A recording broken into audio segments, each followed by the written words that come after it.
سلام علیکم.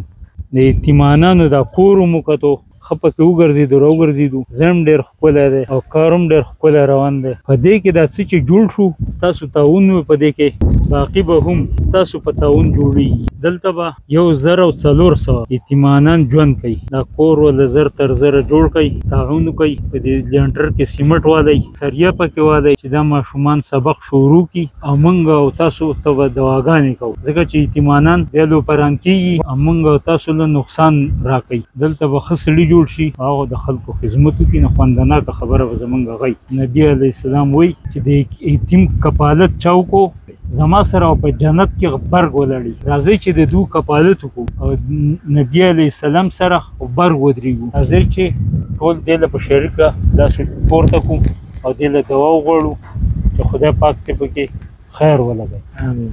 او خدای پاک دې موږ د ایمان ګټه راکړي. امين. خدای دې موږ د بیمانۍ د ګټې وګټنې بچ وساتي. امين.